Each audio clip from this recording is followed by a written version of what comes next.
अभय, हमें जोश से नहीं होश से काम लेना होगा। वह अपने अगले शिकार तक पहुंचे, उससे पहले हमें उस तक पहुंचना होगा। लेकिन कैसे उस साले ने अपनी पहचान छुपाई है, कहाँ से आया है, उसका पता क्या है, हमें कुछ भी मालूम नहीं है। किसी पुलिस स्टेशन में उसका रिकॉर्ड नहीं है। हम उस तक पहुंचे इससे पहले वह खून करके निकल जाता है। हर कातिल अपने पीछे कोई ना कोई सुराग छोड़कर जाता है। हमें बस उस सुराग का पता लगाना होता है।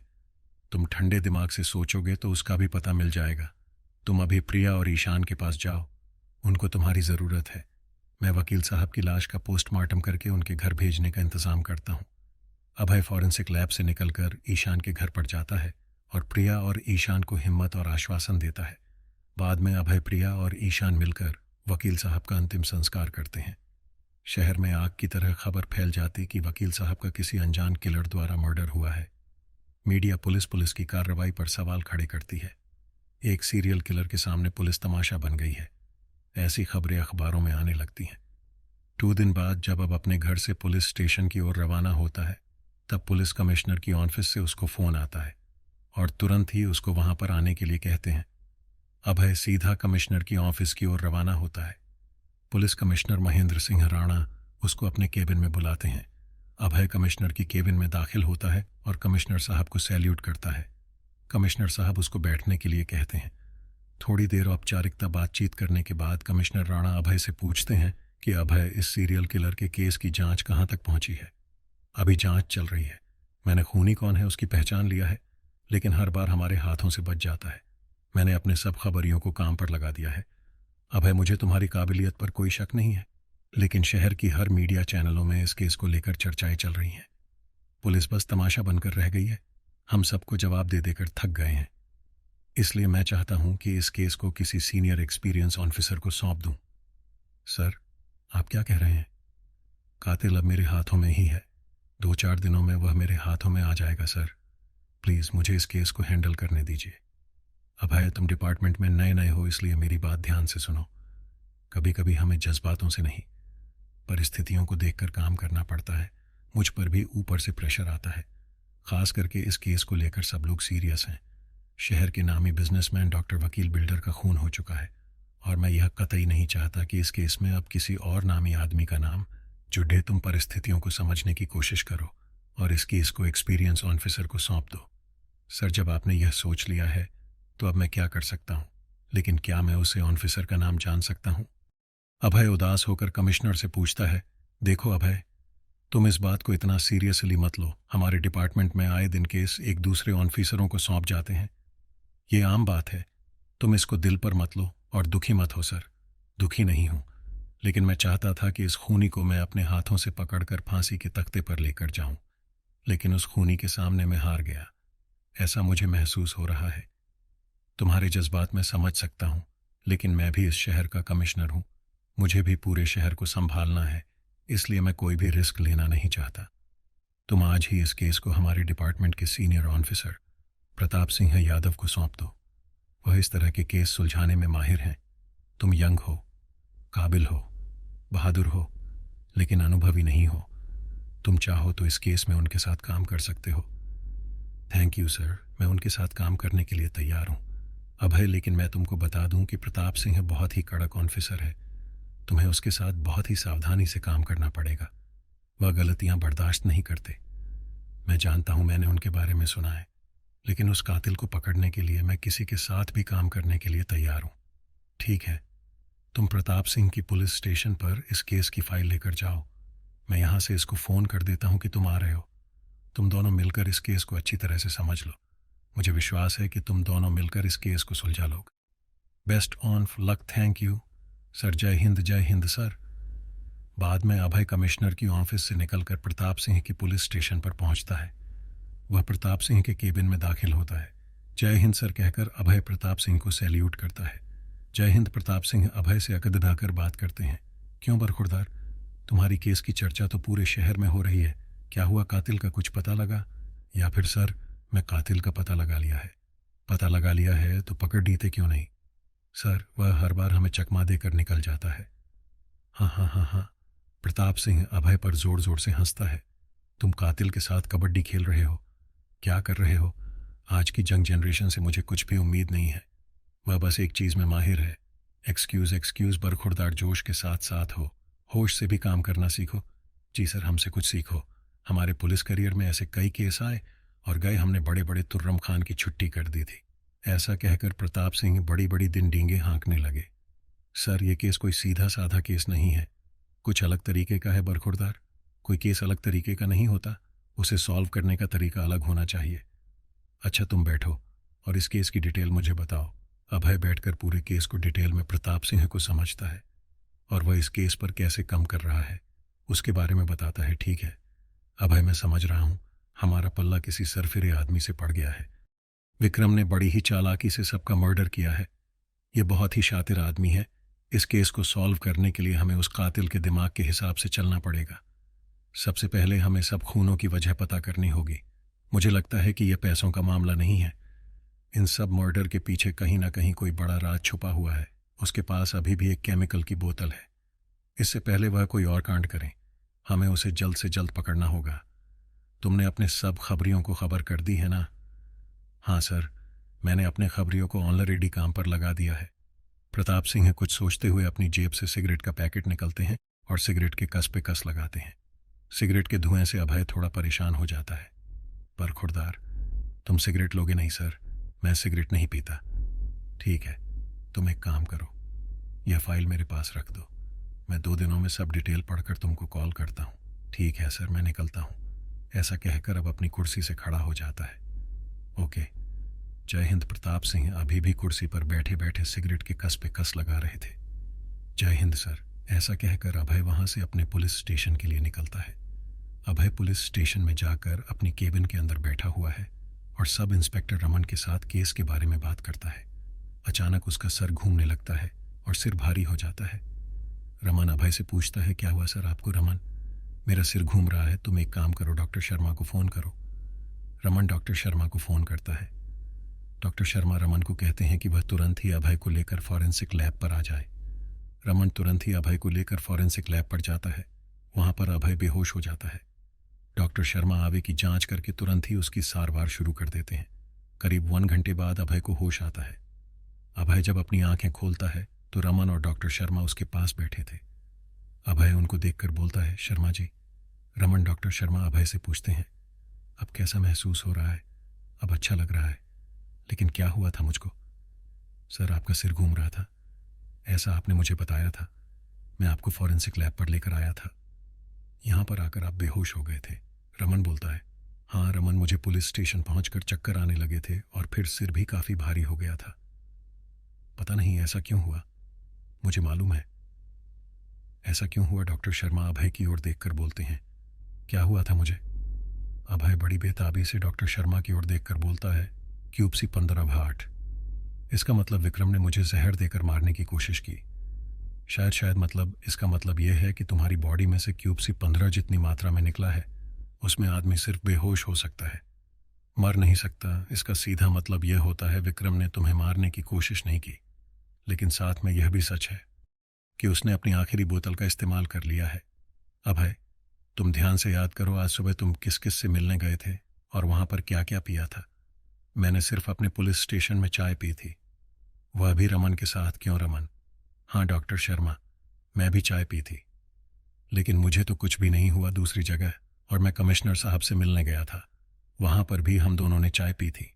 अचानक अभय कुछ सोचते हुए रमन से कहता है, कमिश्नर साहब। रमन, कमिश्नर साहब के ऑफिस फ़ोन करके कमिश्नर साहब की तबीयत के बारे में पूछो। रमन कमिश्नर की ऑफिस में फ़ोन करके कमिश्नर साहब की हाल चाल पूछता है और बाद में अभय और डॉक्टर शर्मा से कहता है कि कमिश्नर साहब बिल्कुल ठीक है, उनको कुछ भी नहीं हुआ है। Thank God. अभय राहत की सांस लेकर बोलता है, अब कमिश्नर साहब के बाद तुम और किसी से मिलने गए थे? शर्मा जी, कमिश्नर साहब के ऑफिस से मैं सीनियर ऑफिसर प्रताप सिंह यादव की पुलिस स्टेशन पर गया था और उनसे इस केस की चर्चा कर रहा था, लेकिन वहां पर भी मैंने कुछ पिया ही नहीं था। क्या इंस्पेक्टर प्रताप सिंह ने कुछ पिया था? नहीं शर्मा जी, उसने भी कुछ नहीं पिया था। हाँ, लेकिन वह सिगरेट पी रहे थे। और नो अभय, सिगरेट क्या? यह केमिकल सिगरेट में भी इस्तेमाल हो सकता है। अजय बड़ी ही बेसब्री से डॉक्टर शर्मा से पूछता है, हाँ, यह केमिकल सिगरेट में भी इस्तेमाल किया जा सकता है। रमन, तुरंत ही प्रताप सिंह की पुलिस स्टेशन में फ़ोन करके उनकी तबीयत के बारे में पूछो। अभय हड़बड़ाहट में रमन से कहता है। रमन तुरंत ही प्रताप सिंह के पुलिस स्टेशन में फ़ोन लगता है। ठीक है सर, ऐसा कहकर रमन ग्राउंड फ्लोर पर पार्किंग एरिया में जाता है। अभय अपने कपड़े पहनकर तैयार होता है और शर्मा जी के साथ नीचे ग्राउंड फ्लोर पर पहुंचता है। वहां पर रमन जीप लेकर खड़ा होता है। तीनों जीप में बैठकर हॉस्पिटल जाने के लिए निकलते हैं। रास्ते में अभय कमिश्नर महेंद्र सिंह राणा को फ़ोन करता है। कमिश्नर साहब अभय से कहते हैं कि वह ऑलरेडी हॉस्पिटल पहुंच गए हैं। प्रताप सिंह को आईसीयू में भर्ती किया गया है। अब रमन और डॉक्टर शर्मा हॉस्पिटल पहुंचकर आईसीयू की तरफ बढ़ते हैं। वहां पर सब पुलिस वाले अपनी कैप को हाथ में पकड़कर गर्दन झुकाए खड़े थे। अभय सबसे पूछता है कि क्या हुआ, पर कोई जवाब नहीं देता। सब लोग मौन धारण करके खड़े थे। अचानक कमिश्नर साहब आईसीयू के कमरे से नम आंखों से बाहर निकलते हैं। अभय उनसे पूछता है, सर क्या हुआ इंस्पेक्टर प्रताप, ठीक तो है ना कमिश्नर साहब? अभय रमन और डॉक्टर शर्मा को बताते हैं कि इंस्पेक्टर प्रताप सिंह अब नहीं रहे। ये सुनकर अभय रमन और डॉक्टर शर्मा के चेहरे पर उदासी और मैं इस छा जाती है। थोड़ी देर बाद कमिश्नर साहब अभय से पूछते हैं, लेकिन तुम्हें कैसे पता चला कि प्रताप सिंह के साथ ये हादसा हुआ है? डॉक्टर शर्मा और रमन कमिश्नर साहब को सब हकीकत बताते हैं। हो ना, अब तुम ठीक तो हो ना? हाँ सर, लेकिन यह सुनकर बहुत ही दुख हुआ कि प्रताप सर अब हमारे बीच नहीं रहे। अभी थोड़े घंटे पहले ही मैं प्रताप सर से मिला था। अब बहुत दुखी होकर बोलता है और उनकी आंखों से आंसू छलकने लगते हैं। हिम्मत रखो, अभय होनी को कौन टाल सकता है। तुम एक काम करो, अभी के अभी तुम और रमन प्रताप सिंह के पुलिस स्टेशन से उसे फाइल को लेकर मेरे ऑफिस पहुंचे। मुझे तुम लोगों से बहुत ज़रूरी बात करनी है। ठीक है सर, अब अपने आंसू पहुंचने हुए कहता है। डॉक्टर शर्मा, आप इंस्पेक्टर प्रताप सिंह की लाश का पोस्टमार्टम के लिए यहाँ से ले जाइए और बाद में उनके घर पर पहुंचाने का इंतज़ाम कीजिए। ठीक है कमिश्नर साहब, ऐसा कहकर डॉक्टर शर्मा आईसीयू के अंदर चले जाते हैं। कमिश्नर राणा बाकी सब पुलिस वालों को ताकीद करते हैं कि याद रखना, प्रताप सिंह यादव की मौत हार्ट अटैक से हुई है। कोई भी मीडिया वाले तुमसे इस बारे में सवाल पूछे तो मैं यही बताना है। ओके सर, सब पुलिस वाले कमिश्नर राणा को कहते हैं। ठीक है, तुम सब लोग अब पुलिस स्टेशन पर जा सकते हो। अभय रमन और सब पुलिस वाले पुलिस स्टेशन की ओर निकलते हैं। कमिश्नर राणा प्रताप सिंह के बेटे अनिरुद्ध को फ़ोन करके इस दुखद घटना के बारे में जानकारी देते हैं और बाद में अपने ऑफिस के लिए रवाना होते हैं। अभय और रमन इस केस की फाइल को लेकर कमिश्नर साहब की ऑफिस पहुंचते हैं। दोनों कमिश्नर साहब के केबिन में दाखिल होते हैं। जय हिंद सर, जय हिंद। तुम दोनों बैठो, मुझे तुमसे इस केस के बारे में ज़रूरी बात करनी है। बताइए सर। अभय और रमन कुर्सी पर बैठ जाते हैं। अभय, तुमने उसे कातिल का क्या नाम बताया था? विक्रम। अभय, इस विक्रम ने अब सारी हद पार कर दी है। मैं तुम दोनों को यह कैसे सौंप रहा हूं और ताकीद करता हूं कि इस विक्रम को कहीं से भी पकड़कर मेरे सामने लाओ। जिंदा या मुर्दा, I don't care, I want that bustard in my prison. Commissioner साहब बहुत ही गुस्से में अभय और रमन से कहते हैं, शहर का चप्पा चप्पा छान मारो। तुम दोनों को किसी भी क्रिमिनल को पकड़ने की इजाज़त है। तुम चाहो तो दूसरे ऑफिसरों की भी मदद ले सकते हो। मुझे बस वह विक्रम चाहिए। ठीक है सर, मैं और रमन मिलकर इस केस को हैंडल कर लेंगे। ठीक है, जाओ और कुछ रिजल्ट मिलने पर ही मेरे पास आना और अपना ख्याल रखना। जय हिंद सर। ऐसा कहकर अभय और रमन कमिश्नर राणा की ऑफिस से निकलते हैं। उसे दिन के बाद अभय और रमन रात में पेट्रोलिंग करके सब काले धंधे वालों को पकड़कर अंदर कर देते हैं और उन पर 3rd डिग्री आजमाकर उनसे विक्रम के बारे में पूछताछ करते हैं। लेकिन किसी को भी विक्रम के बारे में पता नहीं होता। अभय अपने खबरियों को भी दिन रात काम पर लगा देता है। Bus station, railway station, mall, cinema hall, सब जगह पर अभय के खबरी 24 घंटे तैनात रहते हैं। अंत में उसकी मेहनत रंग लाती है। एक हफ्ते बाद जमील नाम का एक खबरी अपने दोस्त राजू को लेकर अभय के पास आता है और अभय को एक चौंकाने वाली खबर देता है। वह अभय से कहता है कि आपने जो मुझे विक्रम की तस्वीर दी थी वह मैंने अपने फ्रेंड सर्कल में दिखाई थी। उसमें से राजू ने उस विक्रम को देखा था। अभय राजू की ओर देखकर बेसब्री से उससे पूछता है, क्या तुमने इसी आदमी को देखा था? हाँ सर, मैं इसी आदमी को देखा था। कब और कहाँ पर? सर, मैं अपने रिश्तेदार को 4-5 दिन पहले रेलवे स्टेशन पर छोड़ने गया था। तभी डिब्बे में मैंने इस आदमी को देखा था। कौन सी ट्रेन थी? कहाँ पर जा रही थी? अभय बड़ी ही उत्सुकता से राजू से पूछता है। शायद हिमाचल एक्सप्रेस थी, शिमला जा रही थी। शिमला। रमन और अभय एक दूसरे की ओर देखते हैं। उसके साथ और कोई था क्या? पता नहीं सर, वह तो अकेला ही बैठा था। मैंने उस पर ज्यादा ध्यान नहीं दिया था। ठीक है, थैंक यू राजू। तुम दोनों जा सकते हो, और कोई बात होगी तो मैं तुम्हें फ़ोन करके पता कर लूँगा। ठीक है सर। यह कहकर जमील और राजू अभय की केबिन से रवाना होते हैं। रमन, यह विक्रम शिमला गया है, इसका मतलब वहाँ से इसका कुछ कनेक्शन ज़रूर है। हाँ सर, मुझे भी यही लगता है। हमें शिमला पुलिस से इस बारे में बात करनी चाहिए नहीं? रमन, पहले एक काम करो, शिमला के रेलवे स्टेशन के 4 दिन पहले से आज तक की सीसीटीवी फुटेज मंगवाओ और चेक करो कि विक्रम रेलवे स्टेशन पर उतरा है कि नहीं। मैं पूरी तसल्ली करना चाहता हूँ कि विक्रम शिमला या उसके आसपास के एरिया में ही है। बाद में हम लोग कुछ एक्शन लेंगे। ओके सर, मैं शिमला के स्टेशन से सीसीटीवी फुटेज मंगवाता हूँ। 2 दिन बाद रमन अभय की केबिन में एक पेन ड्राइव लेकर आता है। सर, शिमला के रेलवे स्टेशन से सीसीटीवी की फुटेज आ गई है। Very good. रमन, तुमने फुटेज देख ली? हाँ सर, 3 दिन पहले की फुटेज में मैंने विक्रम को रेलवे स्टेशन से बाहर निकलते देखा है। कहाँ गया, वह कुछ पता चला? नहीं सर, रेलवे स्टेशन से बाहर का फुटेज हमें नहीं मिला। उसके बाद 3 दिनों में वह रेलवे स्टेशन पर कहीं दिखा नहीं। सर, उसके बाद 3 दिनों का सारा सीसीटीवी फुटेज मैंने चेक किया है, लेकिन वह फिर से रेलवे स्टेशन पर नहीं आया। इसका मतलब वह शिमला या उसके आसपास के इलाकों में ही कहीं पर है। सर, शिमला पुलिस को इस बारे में इन्फॉर्म करूं नहीं रमन? अभी नहीं। अगर शिमला पुलिस में से कोई पुलिस वाला विक्रम से मिला होगा तो शायद विक्रम को शक हो जाएगा और वह वहां से भी फरार हो जाएगा। तो क्या करेंगे सर? मैं खुद वहां पर एज ए ट्रैवलर बनाकर जाऊंगा और सब पता करूंगा। मैं भी आपके साथ चलता हूं। सर नहीं रमन, मैं अकेले ही वहां पर जाऊंगा। अगर कुछ प्रॉब्लम आती है तो मुझे बैकअप भी चाहिए होगा, इसलिए तुम यहां पर काम काज संभालो। तुम एक काम करो, मेरी शिमला जाने की कल की टिकट बुक करवा दो। मैं घर पर जाकर शिमला जाने की तैयारी करता हूँ। ठीक है सर, लेकिन आप अपना ख्याल रखिएगा। Best of luck. Thanks Raman, तुम मेरी फिक्र मत करो। ऐसा कहकर अभय इस केस के डॉक्यूमेंट लेकर वहां से घर के लिए रवाना होता है। रास्ते में वह प्रिया को फ़ोन करके इन्फॉर्म करता है कि वह विक्रम को पकड़ने के लिए शिमला जा रहा है। प्रिया उसे कहती है कि वह शाम को उसे मिलने आएगी। घर पर जाकर अभय शिमला जाने की तैयारी में जुट जाता है। इस तरफ प्रिया ईशान को यह बात बताती है कि अभय विक्रम को पकड़ने के लिए शिमला जा रहा है।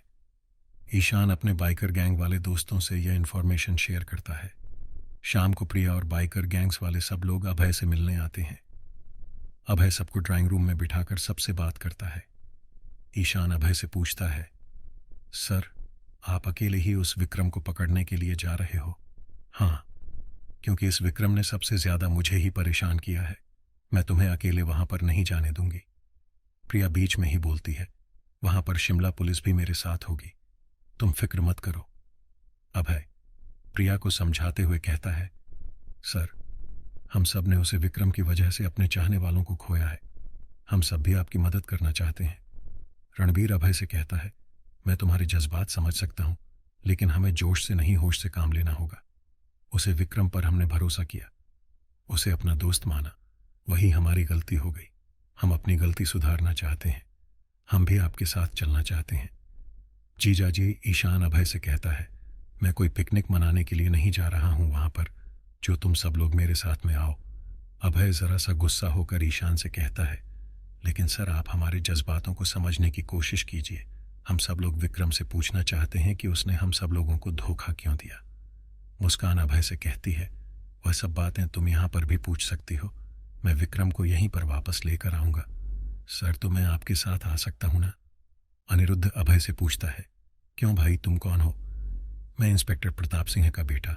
अनिरुद्ध देखो, अनिरुद्ध, तुम्हारे पापा बहुत ही बहादुर थे और तुम भी होंगे, इसमें कोई शक नहीं है। लेकिन हमने तुम्हारे पापा को गंवा दिया है। अब मैं और किसी को गंवाना नहीं चाहता। लेकिन सर, हम सब आपके साथ में आए, उसमें आपको क्या प्रॉब्लम है? रोशनी अभय से कहती है, देखो, मैं कोई क्रिकेट मैच खेलने नहीं जा रहा हूं कि मुझे 11 प्लेयर्स की ज़रूरत होगी। मैं खूनी को पकड़ने जा रहा हूं और पहले से ही हमने काफ़ी सारे लोगों को खो दिया है। अब मैं और रिस्क लेना नहीं चाहता। लेकिन सर, हम आपकी मदद करना चाहते हैं। आलिया अभय ऐसे कहती है, वह तो ठीक है, पर तुम कौन हो? सर, यह मेरी मंगेतर है। रिहान अभय से कहता है, ओहो, तो यह वही है जिसकी वजह से तुमने रोशनी से सगाई तोड़ दी थी? जी सर। रिहान अपना सिर झुकाकर अभय से कहता है, देखो, तुम लोग अभी भी मेरी बात को सीरियसली नहीं ले रहे हो। तुम लोग नहीं जानते कि तुम किस चक्कर में पड़ रहे हो। इससे तुम्हारी जान को भी खतरा हो सकता है। सर, हमने अपनों को गंवाया है, वह लोग कोई भी खतरा उठाने को तैयार हो जाते हैं। मनोहर तिवारी अभय के घर में दाखिल होकर बोलता है। उसके साथ उसकी बेटी पूजा भी होती है। मनोहर जी, आप भी इनके साथ आना चाहते हो? नहीं सर, मेरी तबीयत ठीक नहीं है, इसलिए मैं तो नहीं आऊँगा, लेकिन मेरी बेटी पूजा को इन सब के साथ ज़रूर भेजूंगा। मनोहर तिवारी बैठते हुए कहते हैं, सर वकील साहब मेरे पिता जैसे थे, उनके कातिल को ढूंढने के लिए मैं हर खतरा उठाने को तैयार हूँ। पूजा अभय से कहती है। सबकी बातें सुनकर अभय सोच में पड़ जाता है। कुछ देर सोचने के बाद वह सबसे कहता है, देखो, ऑनफिशियली तो मैं तुम सबको मेरे साथ आने की इजाज़त नहीं दे सकता हूँ, फिर भी तुम लोग आना चाहते हो तो एक चेतावनी ज़रूर देना चाहता हूँ कि तुम लोग आग से खेलने की कोशिश कर रहे हो। हम सबके अंदर उस विक्रम के खिलाफ एक आग सी लगी हुई है। यह आग तब तक नहीं बुझेगी जब तक वह पकड़ा नहीं जाता, और हमको उसको पकड़ने में आपकी मदद करना चाहते हैं। आप चाहे हाँ कहो या ना कहो, हम सब ने वहां पर आने का निश्चय कर लिया है। अनिरुद्ध अभय से कहता है, ठीक है, मैं कल सुबह ट्रेन से शिमला जा रहा हूँ और मैं रंगोली गेस्ट हाउस में ठहरूंगा। अगर तुम लोग आना चाहते हो तो वहां पर पहुंच जाना। वहां से आगे की रणनीति हम लोग मिलकर बनाएंगे। Thank you very much sir, हम लोग वहां पर पहुंच जाएंगे। ऐसा कहकर सब लोग वहां से निकल जाते हैं और अभय अपने सामान की पैकिंग में बिजी हो जाता है। शिमला का दृश्य विंटर की सीजन चल रही थी। क्रिसमस का माहौल था। चारों ओर बर्फ की चादर फैल चुकी थी। ठंडी ठंडी हवाएं सरसराती हुई चल रही थी। जमीन और आसमान सफेद रंग में रंग चुके थे। बर्फ के पहाड़ों में से सूरज की रोशनी माहौल को और खुशनुमा बना देती थी। जाड़े की ठंड के बीच में शिमला में सैलानियों का जैसे मेला सा लगा हुआ था। सैलानियों अपने अपने परिवारों के साथ इस खुशनुमा मौसम का मजा लूट रहे थे। ये सुहावने मौसम के सुबह की ठंडी के बीच में प्रिया, पूजा और बाइकर गैंग वाले सभी लोग रंगोली गेस्ट हाउस में दाखिल होते हैं। रिसेप्शन पर जाकर वह लोग अभय के रूम नंबर का पता लगाने की कोशिश करते हैं, लेकिन गेस्ट हाउस वाले उन्हें कहते हैं, यहाँ पर इस नाम की कोई बुकिंग नहीं हुई है और ना इस नाम का कोई व्यक्ति ठहरा है। गेस्ट हाउस वाले की बात सुनकर सभी लोग चौंक जाते हैं। प्रिया तुरंत ही अभय को फोन लगाती है। फोन उठाते ही प्रिया अभय से कहती है, अभय तुम कहाँ पर हो? अभय प्रिया से कहता है, प्रिया तुम लोग गेस्ट हाउस पर पहुंच गए? हाँ, हम लोग तो यहाँ पर पहुंच गए, लेकिन तुम कहाँ पर हो? गेस्ट हाउस वालों ने हमें बताया कि इस नाम का कोई भी व्यक्ति यहाँ पर नहीं ठहरा है। गेस्ट हाउस वाले ठीक कहते हैं, मैं वहां पर बुकिंग ही नहीं कराई थी। क्या लेकिन क्यों? तो फिर तुमने हम सब लोगों को यहाँ पर क्यों बुलाया? प्रिया आश्चर्यचकित होकर कहती है, मैं किसी को नहीं बुलाया, तुम लोग ही यहाँ पर जिद करके आए हो। इसका मतलब तुमने हमसे झूठ बोला? हाँ, क्योंकि तुम लोगों की सिक्योरिटी के लिए यह जरूरी था। यह तुमने बिल्कुल भी अच्छा नहीं किया। अभय, अब हम लोग क्या करें? तुम सब लोग किसी अच्छी सी होटल में ठहरो, शिमला के नज़ारों को एंजॉय करो, और जब तुम्हारे सिर से विक्रम को पकड़ने का भूत उतर जाए तो वापस घर चले जाओ। अभय, तुम्हें क्या लगता है हम सब लोग यहाँ घूमने आए हैं? ये सब लोग तुम्हारी बात मानेंगे क्या? प्रिया, मैं जानता हूँ ये लोग मेरी बात नहीं मानेंगे, इसलिए इन सबको मनाकर वापस कर ले जाने की जिम्मेदारी अब तुम्हारी है। अभय, मैं खुद तुम्हारे साथ रहना चाहती हूँ। मैं इन लोगों को कैसे कहूँगी कि तुम लोग वापस चले जाओ? प्रिया, प्रिया, देखो प्रिया, मेरी बात को गौर से सुनो। इस वक्त मेरे दिमाग में एक ही शख्स की छवि घूम रही है, और वह विक्रम। मैं किसी भी तरह विक्रम को पकड़कर जेल भेजना चाहता हूं। अगर तुम लोग सब साथ में होंगे तो मेरा काम और भी कठिन हो जाएगा, इसलिए मेरी बात को मानो और यहां से वापस घर चले जाओ। अभय, यह तुमने बिल्कुल भी ठीक नहीं किया। क्या करूं प्रिया, पुलिस वाला हूं, आदत से मजबूर हूं। मैं पहले से ही तुम लोगों को यहां से आने की मना कर रहा था, लेकिन तुम सब लोग मान ही नहीं रहे थे। प्रिया, मैं नहीं चाहता कि तुम और बाइकर गैंग्स वाले किसी को भी खतरे का सामना करना पड़े, लेकिन अभय तुम हो कहाँ पर, वह मैं तुम्हें अभी नहीं बता सकता। अच्छा, अभी मैं फ़ोन रखता हूँ, मुझे ढूंढने की नाकाम कोशिश मत करना। अभय, अभय, प्रिया फ़ोन पर चिल्लाती है, लेकिन फ़ोन कट चुका होता है। प्रिया वापस अभय को फ़ोन लगाती है, लेकिन उसका फ़ोन स्विच ऑन ऑफ बता रहा था। प्रिया बाइकर गैंग्स वालों को अपने और अभय की बातचीत के बारे में बताती है तो अभय सर ने हमसे झूठ बोला कि वह यहाँ पर ठहरे हैं। अनिरुद्ध प्रिया से कहता है, अभय सर को ऐसा नहीं करना चाहिए था। रेहान निराश होकर कहता है, लेकिन तुम सब लोग यह भी तो सोचो कि अभय सर ने ऐसा क्यों किया। रोशनी सबसे रहती है। क्यों किया? रणबीर रोशनी से पूछता है। रोशनी कुछ जवाब दे, इससे पहले आलिया बीच में बोल पड़ती है, क्योंकि अभय सर हमें खतरे में नहीं डालना चाहते थे उनको। हम सबकी फिक्र है, तुम ठीक रहती हो आलिया। रोशनी आलिया से कहती है, हाँ वह सब तो ठीक है, पर हम लोग करेंगे क्या? ईशान सबसे पूछता है। एक बात तय है दोस्तों, मैं यहाँ से तब तक नहीं जाऊंगा जब तक वह कमीना विक्रम पकड़ा नहीं जाता। अनिरुद्ध गुस्से में बोलता है। मैं अनिरुद्ध की बात से बिल्कुल सहमत हूँ। तुम सब लोगों का क्या कहना है? रणवीर सबसे पूछता है। ठीक है, फिर हम सब लोग यहाँ पर रहेंगे जब तक कि वह कातिल पकड़ा नहीं जाता। किसी को कोई ऐतराज है तो वह अपने घर वापस जा सकता है। प्रिया सबसे कहती है। सब लोग मौन धारण करके प्रिया की बात का समर्थन करते हैं। प्रिया, अभय सर ने कुछ बताया था कि वह कहाँ पर ठहरे हैं? मुस्कान प्रिया से पूछती है। नहीं, उसने कुछ भी बताने से मना कर दिया। कोई बात नहीं, मेरे पापा के दोस्त की होटल यहाँ पर है। हम सब लोग वहाँ पर रुकते हैं, थोड़ा आराम करते हैं, बाद में सोचते हैं कि हमें क्या करना है। ईशान सबसे कहता है। सब लोग ईशान की बात से एग्री हो जाते हैं। सब लोग जाकर होटल फॉर्चून स्टार में रूम बुक करवा देते हैं। प्रिया, रोशनी, आलिया, मुस्कान और पूजा, रणवीर और अनिरुद्ध, ईशान और रिहान सब लोग अपने अपने कमरों में आराम करने के लिए चले जाते हैं। शाम को करीबन 5 बजे सब लोग होटल के लॉन में बैठकर सोचते हैं कि अब आगे क्या करना है। प्रिया, तुमने जीजा जी से फिर से कांटेक्ट करने की कोशिश की? ईशान प्रिया से पूछता है। हाँ, कई बार फ़ोन लगाया लेकिन उनका फ़ोन स्विच ऑन ही आ रहा है। शायद वह हमसे मिलना नहीं चाहते। प्रिया थोड़ा निराश होकर कहती है। तो फिर ठीक है, हम भी अपने तरीके से उसे विक्रम को पकड़ने। अनिरुद्ध सबसे कहता है।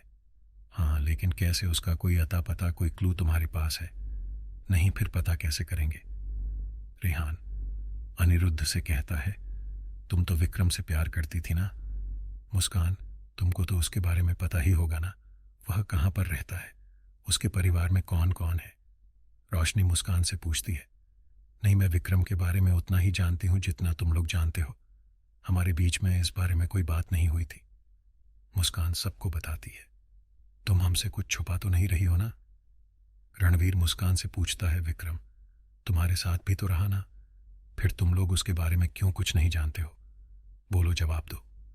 मुस्कान थोड़ा गुस्से में आकर सब लोगों से कहती है। मुस्कान की बातों से थोड़ी देर के लिए माहौल में सन्नाटा छा जाता है। Hey guys, just chill. हम लोग यहाँ आपस में लड़ने झगड़ने नहीं, बल्कि विक्रम को पकड़ने आए हैं। आलिया रणवीर मुस्कान से कहती है। गाइस, मुझे तो कुछ सूझ नहीं रहा है, हम लोग क्या करें? ईशान अपने सिर पर हाथ रखकर कहता है। हम लोग एक काम कर सकते हैं, हमारे पास विक्रम की फोटो है। हम लोग ग्रुप बनाकर मार्केट में घूमते हैं और सभी जगह पूछताछ करते हैं। क्या पता कहीं पर इस विक्रम की जानकारी हमें मिल जाए। प्रिया सबसे रहती है। इट्स ए ग्रेट आइडिया बहना। अब तुम पुलिस वाले की बीवी बनने के लायक हो और जीजा जी के साथ कंधे से कंधा मिलाकर काम कर सकती हो। ईशान प्रिया की खिंचाई करते हुए बोलता है। अब रहने दे तू बंदर, जस्ट शट अप। प्रिया टेढ़ा मुंह बनाकर उसको जवाब देती है। प्रिया की इस बात पर सभी लोग हंस पड़ते हैं। तो फिर चलो, देर किस बात की, हम सब लोग मार्केट के लिए निकलते हैं। अनिरुद्ध सबसे कहता है। लेकिन पूजा कहाँ है? प्रिया मुस्कान से पूछती है। उसकी तबीयत थोड़ी सी खराब हो गई थी, इसलिए वह अपने कमरे में आराम कर रही है। मुस्कान सबको बताती है।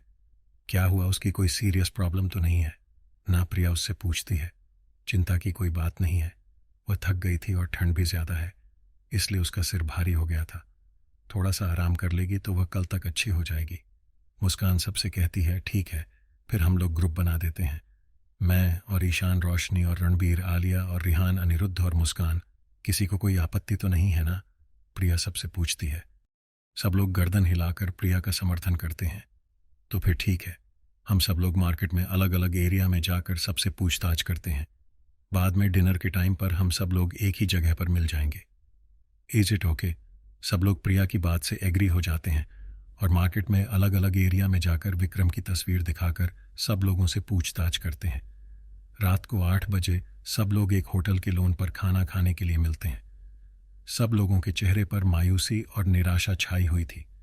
इससे सबको अंदाजा हो जाता है कि विक्रम का कुछ आता पता नहीं चला। फिर भी अनिरुद्ध सबसे पूछता है। कुछ पता चला उस खूनी का? सब लोग गर्दन झुकाकर मना करते हैं। मुझे तो लगता है वह यहाँ का था ही नहीं। रणवीर सबसे कहता है। गाइस, मुझे भी यही लगता है। रोशनी सबसे कहती है। मुझे तो लगता है वह साला यहाँ से भी फरार हो गया है। ईशान सबसे कहता है। नहीं नहीं, ऐसा नहीं हो सकता, नहीं तो अभय मुझे फ़ोन करके ज़रूर बताता। प्रिया सबसे कहती है। कोई बात नहीं गाइस, चिल, हम कल से फिर कोशिश करेंगे। जस्ट कम डाउन, मुझे तो बहुत भूख लग रही है, चलो कुछ ऑर्डर करते हैं। मुस्कान सबसे कहती है। ठहरो, पहले पूजा को तो यहाँ पर बुला लो। आलिया मुस्कान से कहती है, पूजा के लिए खाना पार्सल कर लेंगे, वैसे भी वह आराम कर रही होगी, उसको डिस्टर्ब करना ठीक नहीं होगा। मुस्कान आलिया से कहती है, तो फिर ठीक है, सब लोग अपने लिए खाना ऑर्डर कर दो। प्रिया सबसे कहती है। सब लोग खाना खाकर होटल फॉर्चून स्टार पर पहुंचते हैं। सब लोग थक चुके थे, इसलिए होटल के लॉन में बैठकर आराम करते हैं। मुस्कान पूजा के लिए खाना लेकर उसके कमरे में जाती है। 10-15 मिनट बाद मुस्कान लॉन में दौड़ती हुई आती है। गाइस गाइस मुस्कान घबराकर कुछ कहने जाती है, लेकिन वह कुछ बोल नहीं पाती। उसकी सांस फूल गई थी। मुस्कान को घबराया हुआ देखकर सभी लोग उससे पूछते हैं, क्या हुआ मुस्कान, तुम इतनी घबराई हुई क्यों हो? पूजा अपने कमरे में नहीं है। मुस्कान सांस लेते हुए कहती है, तो यही आसपास कहीं पर होगी। सब लोग उसको समझते हुए कहते हैं, गाइस मैंने सभी जगह देख लिया, लेकिन वह कहीं पर भी नहीं है। किसी के पास पूजा का नंबर है? प्रिया सबसे पूछता है, हाँ मेरे पास है, मैं अभी उसको कॉल करता हूँ। ईशान प्रिया से कहता है, रहने दो। ईशान, उसका फ़ोन मेरे पास है, मुझे कमरे में मिला था, चार्जिंग पर रखा हुआ था। मुस्कान सबको उसका फ़ोन दिखाते हुए कहती है। सब लोग रिसेप्शन पर जाकर पूछताछ करते हैं तो उनको मालूम होता है कि पूजा होटल के बाहर चक्कर लगाने के लिए गई है। तुम भी ना मुस्कान, खामखा सबको डरा देती हो। वह यहीं पर होगी, वह अकेले बोर हो रही होगी, इसलिए चक्कर लगाने गई है। थोड़ी देर में वापस आ जाएगी। रोशनी मुस्कान से कहती है। सब लोग वापस होटल के लॉन में बैठकर पूजा की राह देखते हैं। रात को 12 बजने को आए थे और अब तक पूजा लौटकर वापस नहीं आई थी। आप सब लोगों की चिंता धीरे धीरे बढ़ने लगी थी। प्रिया, तुम जीजा जी को फ़ोन लगाओ। ईशान प्रिया से कहता है, कब से वही ट्राई कर रही हूँ, पर उनका फ़ोन स्विच ऑन ऑफ ही बता रहा है। हम सब ने गलती कर दी, किसी को पूजा के पास रुकना चाहिए था। गाइस, मुझे बहुत ही डर लग रहा है, कहीं पूजा को किसी ने। आलिया घबरा कर सबसे कहती है, तुम डरो मत, पूजा को कुछ नहीं हुआ होगा, वह जल्दी वापस आ जाएगी। रिहान आलिया को समझाते हुए कहता है, वह तो सब ठीक है, पर हम लोग इस तरह हाथ पैर हाथ रखकर बैठ भी तो नहीं सकते, हमें कुछ तो करना होगा। अनिरुद्ध सबसे कहता है, गाइस हम सबको पुलिस के पास जाना चाहिए। रोशनी सबसे कहती है, नहीं जा सकते, क्योंकि पुलिस भी 24 घंटे पहले मिसिंग कंप्लेंट नहीं लिखेगी। मुस्कान सबसे कहती है, हम सब लोगों को अभी पूजा को ढूंढने जाना पड़ेगा, कहीं कुछ अनर्थ हो गया तो हम मनोहर जी को क्या जवाब देंगे। प्रिया चिंता करते हुए सबसे कहती है, गर्ल्स आप सब यहीं पर रुको, शायद पूजा यहाँ पर आ जाए। वैसे भी इस वक्त आप सबका बाहर जाना ठीक नहीं होगा, हम सब लोग बाहर जाकर देखते हैं। रणवीर सभी लड़कियों से कहता है, ठीक है, हम सब लड़कियां अपने अपने कमरे में जाकर पूजा का इंतजार करती हैं। मैं अभय से कांटेक्ट करने की कोशिश करती हूँ, शायद वह मेरा फ़ोन उठा ले। प्रिया सब लड़कों से कहती है, जैसे ही पूजा का पता चले सबसे पहले हमें फ़ोन करना, लेकिन जब तक हम वापस नहीं आते आप सब लोग होटल से बाहर मत जाना। ईशान प्रिया को कहता है और फिर रणवीर, ईशान, अनिरुद्ध और रिहान चारों पूजा को ढूंढने के लिए रात को शिमला की सड़कों पर निकल पड़ते हैं। रात के 3 बजने को आए थे। प्रिया, मुस्कान, रोशनी और आलिया अपने कमरे में पूजा और लड़कों का इंतजार करते करते सो गई थी। प्रिया ने अभय को फ़ोन करने की कोशिश की थी, लेकिन अभय का फ़ोन स्विच ऑन ऑफ बता रहा था। प्रिया की आंख लग चुकी थी। तभी ईशान का फ़ोन आता है। ईशान प्रिया से पूछता है, प्रिया पूजा आ गई? वहाँ पर नहीं, इंसान पूजा यहाँ पर नहीं आई है, तुम लोग कहाँ पर हो? हम सब अलग अलग जगह पर पूजा को ढूंढ रहे हैं। मेरी बात सुनो ईशान, रात बहुत हो गई है, तुम लोग वापस होटल पर आ जाओ। हम सब कल सुबह पुलिस स्टेशन जाकर पूजा की मिसिंग की कंप्लेंट दर्ज करवा देंगे। ठीक है, मैं सब लोगों को फ़ोन करके होटल पर पहुंचने के लिए कहता हूँ। ईशान फ़ोन करके बाकी सभी लड़कों को होटल पर पहुंचने के लिए कहता है और खुद भी होटल के लिए रवाना होता है। ईशान होटल पहुंचकर प्रिया के कमरे में दाखिल होता है। वहां पर प्रिया, मुस्कान, रोशनी और आलिया बिस्तर पर सोए हुए थे।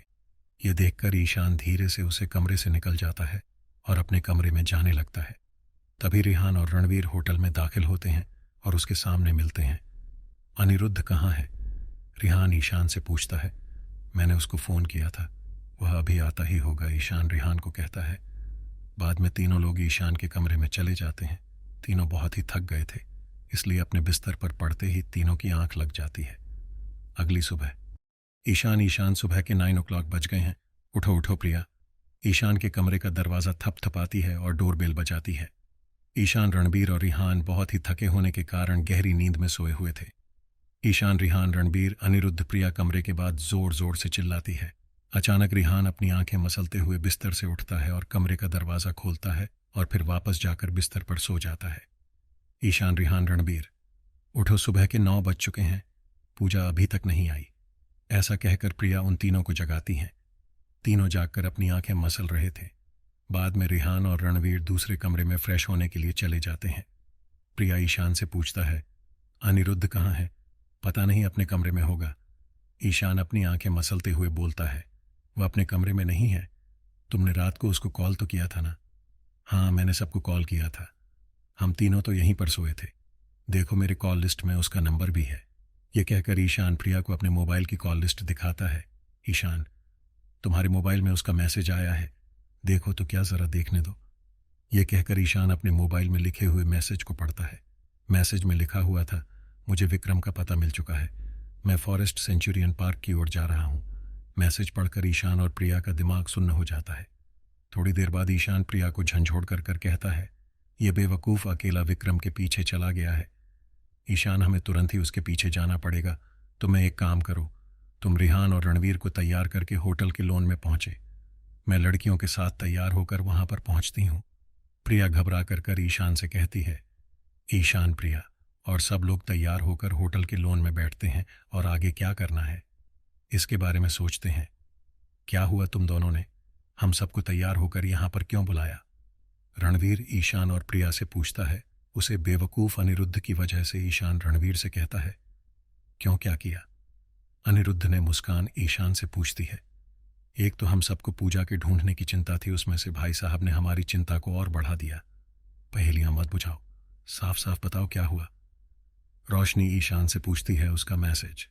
मेरे मोबाइल पर रात को 3:30 आया था कि वह विक्रम को पकड़ने के लिए शिमला के जंगल में जा रहा है।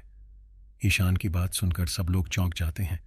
एक तो अभय का फ़ोन नहीं लग रहा है, पूजा मिल नहीं रही है, उस पर इस बेवकूफ़ ने ऐसी हरकत की है। समझ में नहीं आ रहा है कि अब हम क्या करें। प्रिया सबसे कहती हैं, पागल हो गया है क्या वह? इस तरह रात को उस खूनी के पीछे कोई जाता है क्या? आलिया प्रिया से कहती है, ईशान कहाँ गया है? वह मुस्कान ईशान से पूछती है, शिमला फॉरेस्ट सेंचुरियन में, शिमला के जंगलों में। गाइस, हमें पुलिस को तुरंत इस बारे में इन्फॉर्म कर देना चाहिए। रोशनी सबसे कहती है, लेकिन पुलिस को हम बताएंगे क्या? मुस्कान रोशनी से पूछती है। वही जो सच है रिहान, तुमने अनिरुद्ध का फ़ोन ट्राई किया था? रिहान ईशान से पूछता है। मैंने कई बार ट्राई किया था, उसका phone out on off coverage बता रहा था। शायद जंगल में नेटवर्क नहीं मिल रहा होगा। इस बेवकूफ़ ने हमें और परेशानी में डाल दिया। आलिया सबसे कहती है, गाइस, ये सब बेफिजूल की बातें छोड़ो।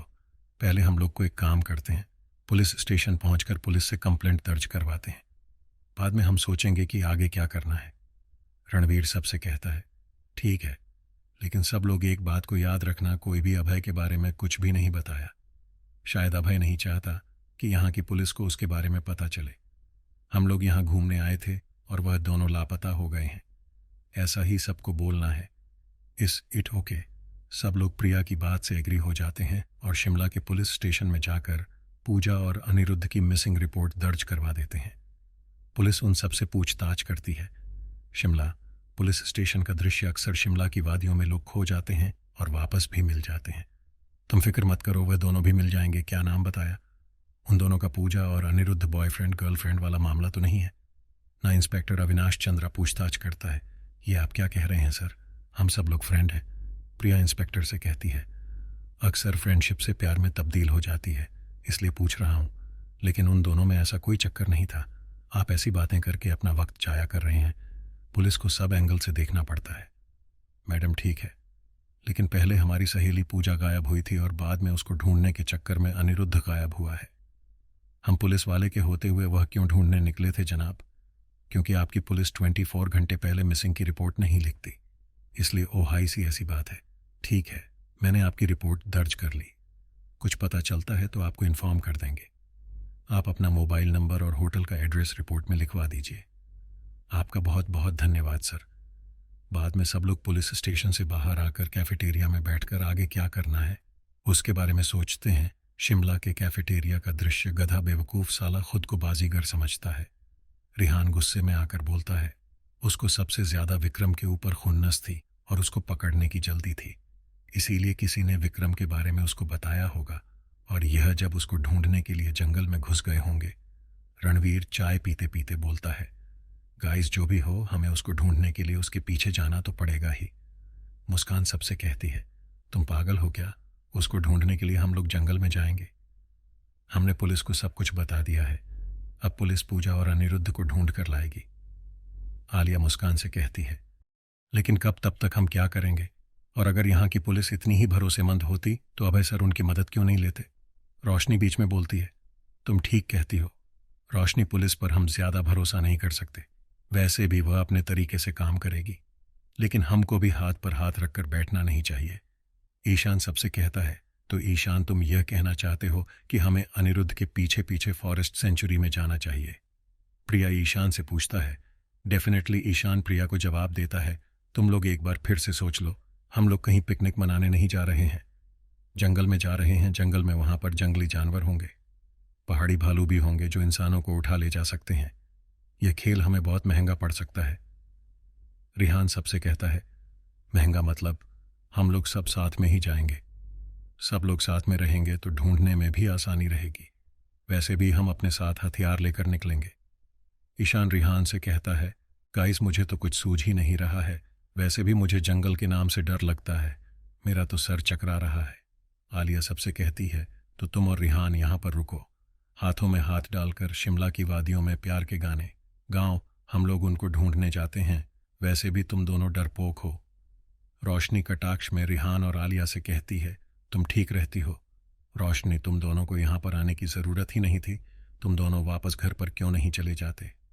मुस्कान रिहान और आलिया से कहती है, ज़बान संभाल कर बात करो, तुम लोग हम दोनों डरपोक नहीं हैं। हम बस सभी पहलू की जांच कर रहे थे। हम सब लोग अभी अनिरुद्ध को बेवकूफ़ गधा नादान कह रहे थे, क्योंकि वह बिना सोचे समझे ही जंगल में घुस गया है। हम लोग अब क्या कर रहे हैं? रिहान सबसे पूछता है। रिहान, तुम दोनों शायद यह भूल गए होंगे कि विक्रम ने हमारे अपनों को मारा है। अनिरुद्ध अपनी जान जोखिम में डालकर उसके पीछे गया है, तो क्या हमारा फर्ज नहीं बनता कि हम लोग भी अनिरुद्ध का साथ दें? ईशान रिहान से कहता है, गाइस तुम लोग लड़ो मत, हम जहां भी जाएंगे साथ में ही जाएंगे। प्रिया सब लोगों को शांत करके कहती है, तुम लोगों का फैसला जो भी हो, मैं तो उसे विक्रम को पकड़ने के लिए अनिरुद्ध के पीछे जा रहा हूं। तुम लोगों में से जिसको मेरे साथ आना हो वह मेरे साथ आ सकता है। रणवीर सबसे कहता है, ठीक है, तो फिर हम सब लोग जंगल के अंदर जाने के लिए एक गाइड और एक बड़ी जीप को हायर कर लेते हैं।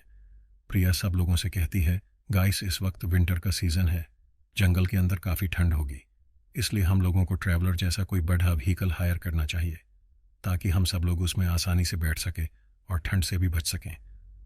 आलिया सब लोगों से कहती है। सब लोग उसकी इस बात से एग्री हो जाते हैं। सब लोग नेट पर से शिमला के जंगल की गाइड अमन मिश्रा को ढूंढते हैं और उससे मिलने जाते हैं। ईशान अमन से पूछताछ करता है, भाई तुम जंगल के रास्ते से वाकिफ तो हो ना? जी सर, मैं सबको जंगल में घूमने के लिए ले जाता हूँ, उन सभी रूट से मैं वाकिफ हूँ। हालांकि पूरा जंगल तो मैं भी नहीं देखा है, लेकिन जंगल में ज़्यादातर पहाड़ी इलाका है और कोई जगह वाटरफॉल है। अमन ईशान को जवाब देता है, तुम कितने सालों से गाइड का काम कर रहे हो? प्रिया अमन से पूछती है, 5 सालों से 5 सालों में मैंने कितने ही टूरिस्ट को घुमा चुका हूँ। आप लोगों को भी जहाँ जाना होगा वहाँ पर मैं पहुँचा दूंगा। हम लोगों को कहीं पर पहुँचना नहीं है, ना ही कहीं घूमना है। रणवीर अमन से कहता है, तो आप लोगों को जंगल में जाना क्यों है? किसी को ढूंढने जाना है। ईशान अमन से कहता है, किसको?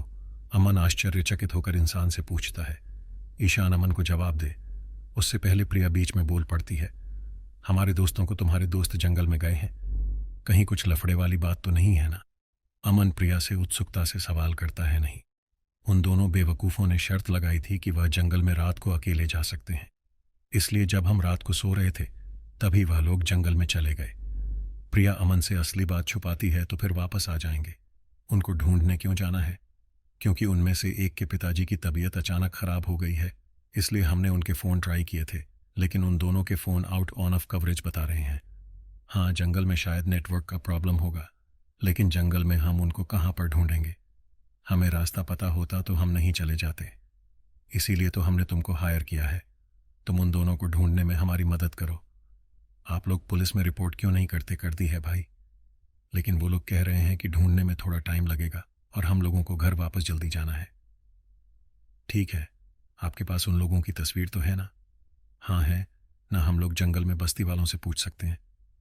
देखिए मैडम जी, इस जंगल में ज्यादा बस्ती तो है नहीं, लेकिन फिर भी हम अंदर जाकर देख सकते हैं, शायद कोई मिल जाए। इस जंगल में रात को रुकने के लिए कोई जगह होगी। रिहान अमन से पूछता है। जंगल में फॉरेस्ट ऑफिसर के क्वार्टर होते हैं और 2-4 जगह टीले हैं। उससे ज्यादा आप कुछ और अपेक्षा नहीं रख सकते। जंगल में हथियार लेकर जा सकते हैं। हथियार लेकर क्यों जाना है भाई? अपनी सिक्योरिटी के लिए वहां पर किसी जंगली जानवर का सामना हो जाए तो क्या करेंगे? ठीक है, लेकिन जंगल में आप पिस्टल राइफल जैसे हथियार नहीं रख सकते, वहां पर वर्जित है।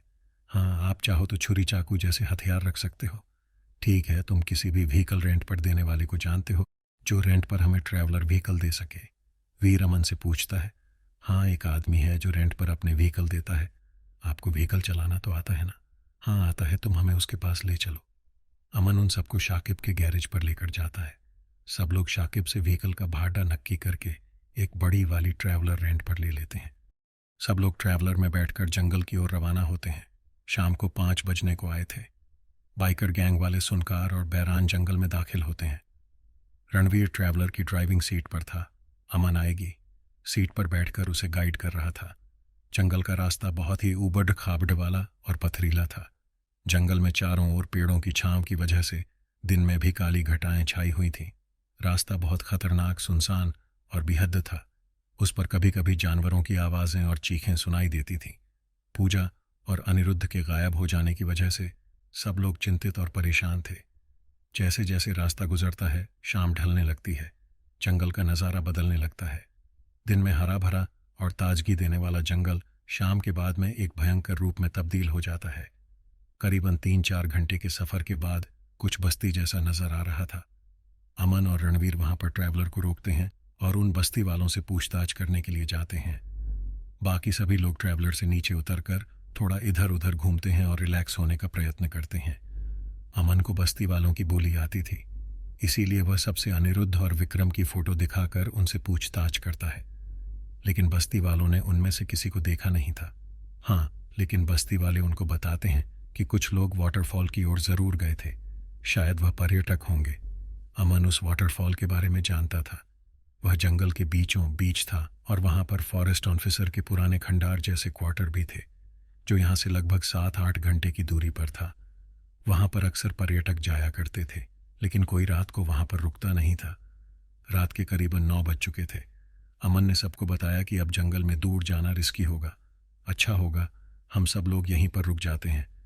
सब लोगों को अमन की बात ठीक लगती है और सभी लोग थके हुए भी थे, इसीलिए वह बस्ती में ही रुकने का निर्णय करते हैं। बस्ती में ज्यादा सुविधाएं तो नहीं थी। 3-4 कच्चे मकान थे और जहां पर उसकी ट्रैवलर रखी हुई थी वहां पर 3-4 खटियां पड़ी हुई थी। अमन बस्ती वालों से कहकर वह 3-4 खटियां रात में सोने के लिए मांग लेता है और कुछ पैसे बस्ती वालों को दे देता है। सब लोग अपने साथ खाने का सामान लाए थे, इसीलिए वह सब निकालकर डिनर करने लगते हैं। डिनर के बाद रात को सब लोग खुले आसमान के नीचे खटिया डालकर बैठे थे। ठंड का मौसम था। खटियाओं के बीच में आग जल रही थी, उससे थोड़ी सी गर्मी सबको मिल रही थी। लड़कों को पूरी रात खटिया में ही सोना था, जबकि सब गर्ल्स ट्रैवलर में सोने वाली थी। यह जंगल बाद ही डरावना है। यहाँ चारों ओर सन्नाटा ही सन्नाटा छाया है। आलिया बात की शुरुआत करती है। जंगल तो हमेशा ही डरावना होता है, लेकिन यहाँ के बस्ती वाले बहुत ही अच्छे हैं। कम से कम हम लोगों को तो सोने के लिए खटिया तो दे दी। क्यों? अमन रिहान अमन से बात करता है। हाँ, यहाँ के बस्ती वाले अच्छे हैं क्योंकि जंगल में पर्यटक आते रहते हैं, तो कभी कभी रात को वह यहाँ रुक जाते हैं तो उनको थोड़ी आमदनी हो जाती है, इसीलिए वह पर्यटक का अच्छी तरह ख्याल रखते हैं। अमन आग में लकड़ियाँ डालते हुए कहता है, वैसे मुझे तो लगता है कि हम सबका खाना हो गया है, थोड़ा आराम भी कर लिया है, तो अब हम सबको यहाँ से चलना चाहिए और जल्द से जल्द वाटरफॉल पहुँचने की कोशिश करनी चाहिए। क्यों? अमन ईशान अमन से पूछता है। भाई, जंगल में पथरीले रास्तों पर गाड़ी चलाते चलाते मेरे पैर दुखने लगे हैं, फिर भी अगर सबको चलना है तो मैं तैयार हूँ। रणवीर ईशान से कहता है, तो भाई ट्रैवलर में ड्राइव कर लेता हूँ, मुझे उसमें कोई दिक्कत नहीं होगी। ईशान रणवीर से कहता है, नहीं भाई, मेरे ख्याल से हम सबको रात यहीं पर रुकना चाहिए। तुम क्या कहते हो? अमन प्रिया ईशान से कहती है और अमन से पूछती है, सच कहा मैडम जी, क्योंकि यहाँ से वाटरफॉल की दूरी 7-8 घंटे की होगी और अभी रात को 10 बजने को आए हैं। ऐसे में जंगल की और आगे बढ़ाना ठीक नहीं होगा। अमन सबसे कहता है, ठीक है, तो फिर यह तय रहा कि हम कल सुबह को यहाँ से आगे बढ़ेंगे। प्रिया सबसे कहती है, फिर ठीक है दोस्तों, मेरे सोने के लिए दूसरी जगह खटिया रखी है, वहाँ पर जा रहा हूँ। हम सब लोग कल सुबह को जल्दी ही यहाँ से निकलेंगे। अगर हो सके तो तुम लोग भी जल्दी सो जाना। ऐसा कहकर अमन वहाँ से सोने के लिए चला जाता है। आसमान कितना साफ है, तारे भी टिमटिमा रहे हैं। जंगल का यह अनुभव बेहद रोमांचित और अनूठा है। क्या कहते हो सब लोग? मुस्कान सबसे पूछती है। ऐसी गुलाबी ठंड का अनुभव तो हमने पहली बार किया है। काश हम सब लोग यहाँ पर घूमने आए होते तो कितना मजा आता। आलिया सबसे कहती है, फिक्र मत करो आलिया, हमारी शादी होते ही हम हनीमून के लिए यहाँ पर आएंगे। बस रिहान आलिया की खिंचाई करते हुए कहता है। उसकी इस बात पर सब लोग हंस पड़ते हैं, लेकिन रोशनी सहम के रह जाती है। वह यह बर्दाश्त नहीं कर पाती है और वह रिहान और आलिया से कहती है, तुम लोग भी हद करते हो। यहाँ पर हम उन लोगों को ढूंढने आए हैं, तुम्हारा हनीमून पैकेट डिसाइड करने नहीं आए हैं। तुम लोगों को जरा भी शर्म नहीं आती है? तुम किस बात से इतना नाराज हो रही हो? आलिया रोशनी से पूछता है। इसको नाराजगी नहीं, जेलसी कहते हैं आलिया। मैं तुम्हारे जेलसी को समझ सकता हूँ रोशनी। मेरी सगाई तुमसे टूटकर आलिया से हो गई है, इसलिए तुम्हें जलन हो रही है। रिहान कटाक्ष में रोशनी से कहता है, जेलसी माय फुट, जब से तुम हमारी जिंदगी में आई हो तब से हमारे साथ कुछ ना कुछ गलत हो रहा है। रोशनी गुस्से में आलिया से कहती है, तुम अपने गुस्से को काबू में रखो, वरना गुस्सा मुझे भी आता है। रिहान रोशनी के ऊपर गुस्सा होकर कहता है, तुम लोग शांत हो जाओ, बच्चों की तरह झगड़ा मत करो। प्रिया रोशनी और रिहान से कहती है। रणबीर और ईशान रोशनी को समझाने की कोशिश करते हैं, लेकिन रोशनी का गुस्सा शांत नहीं होता। वह रिहान और आलिया की ओर इशारा करती हुई रहती है। मुझे इन दोनों के साथ नहीं रहना है। तुम्हारे साथ भी कौन रहना चाहता है? रिहान रोशनी से कहता है। यह तो सिचुएशन ही जैसी हो गई थी कि हम सबको यहाँ पर आना पड़ा, वरना यहाँ पर तुम दोनों के साथ आना भी कौन चाहता था? तो फिर तुम यहाँ से चली क्यों नहीं जाती? रिहान गुस्से में रोशनी से कहता है और रोशनी भी गुस्से में ईशान और रणवीर द्वारा पकड़े हुए हाथों को झटका से छोड़ देती है और पथरीले रास्ते की ओर जाने लगती है। ईशान और रणवीर रोशनी के पीछे पीछे जाकर उसको मनाकर वापस ले आते हैं। रणवीर वापस आकर गुस्से में रिहान और आलिया से कहता है कि अब तुम लोगों की बकवास खत्म हो गई हो तो हम सब सोने चले। वैसे भी बहुत रात हो गई है और हमें सुबह जल्दी उठकर वाटरफॉल की ओर पहुंचना है। सब लड़कियां ट्रैवलर में सोने के लिए चली जाती हैं।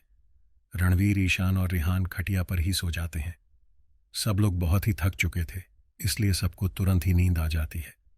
जंगल में सुबह का मौसम बहुत ही सुहाना था। भीनी भीनी सी मिट्टी की महक मन को प्रसन्न कर देने वाली थी। ठंडी हवा के हल्के हल्के झोंके से जंगल के पेड़ पौधे लहरा रहे थे। पंछियों के चहकने की आवाज़ें, चिड़ियों की किलकारियां और मोर के चहकने की आवाज़ से पूरा वातावरण गूंज उठा था। प्रकृति ने अपनी मुस्कान बिखेर दी थी। बड़ा ही खुशनुमा मौसम था। अचानक लड़कियों की आवाज़ सोए हुए लड़कों के कान में पड़ती है। ईशान, रिहान, रणवीर लड़कियों की आवाज़ सुनकर ईशान, रिहान, रणवीर खटिया से उठकर ट्रैवलर की ओर दौड़ते हैं। वहां पर जाकर देखते हैं, फिर लड़कियों के चेहरे पर परेशानी छाई हुई थी। ईशान प्रिया से पूछता है, क्या हुआ प्रिया, तुम लोग चिल्ला क्यों रहे थे? ईशान, रोशनी कहीं दिखाई नहीं दे रही है। दिखाई नहीं दे रही है मतलब यही कहीं पर होगी। नहीं भाई, रात को हम सब ट्रैवलर में ही सोए हुए थे, लेकिन सुबह जब हमारी आंख खुली तब वह कहीं दिखाई नहीं दे रही थी। तुमने बस्ती वालों से पूछा? मैं, आलिया और मुस्कान ने आसपास की सब जगह पर देख लिया, पर वह हमें नहीं मिली। और बस्ती वालों से भी पूछा, लेकिन उनको भी कुछ मालूम नहीं। पागल लड़की ना जाने कहाँ चली गई। मुस्कान चिंतित होकर सबसे रहती है। शायद कल रात के झगड़े की वजह से वह यहाँ से चली गई होगी। ईशान परेशान होकर कहता है, हाँ यही हुआ। वह मेरी बहन है, बहुत ही जिद्दी है। जैसा सोचती है वैसा ही करती है। तुम दोनों को उसे झगड़ा नहीं करना चाहिए था। रणबीर रिहान और आलिया से कहता है, देखो भाई रणवीर, हम जानते हैं कि तुम अपनी बहन से बहुत प्यार करते हो, लेकिन इसमें हमारी कोई गलती नहीं है। झगड़ा उसी ने शुरू किया था, हमें झगड़ा करने का कोई शौक नहीं है। रिहान रणवीर से कहता है, तुम लोगों को थोड़ा समझदारी से काम लेना चाहिए था। ईशान रिहान और आलिया से कहता है, अगर वह इतनी जिद्दी है तो उसमें हमारा कोई कसूर नहीं है, उसको भी तो थोड़ी समझदारी दिखानी चाहिए थी। आलिया ईशान से कहती है, तुम सब लोग अब चुप भी करो। एक तो पूजा और अनिरुद्ध को ढूंढने का टेंशन कम था कि इस लड़की ने हमारा टेंशन और बढ़ा दिया। उसका फोन भी नहीं लग रहा है। प्रिया घबराकर सबसे कहती है, अब बातें छोड़ो, आगे क्या करना है? वह सोचो। मुस्कान सबसे कहती है, क्या करना मतलब? पहले हम रोशनी को ढूंढेंगे, फिर हम लोग आगे बढ़ेंगे। ईशान सबसे कहता है। सब लोग बातें कर रहे होते हैं। तभी अमन वहां पर तैयार होकर आता है। तुम लोग अभी तक तैयार नहीं हुए। सुबह के 8 बज चुके हैं। हमें वाटरफॉल तक पहुंचते पहुंचते काफ़ी देर हो जाएगी। चलो सब जल्दी करो। हम सब अपने ग्रुप मेंबर रोशनी को ढूंढ रहे हैं। वह सुबह से मिल नहीं रही है। वह मिल जाएगी तभी हम यहाँ से आगे बढ़ पाएंगे।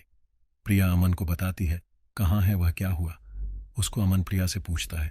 प्रिया अमन को रात वाली सब हकीकत बताती है और कहती है कि रोशनी अभी तक बहुत ज़्यादा दूर नहीं गई होगी।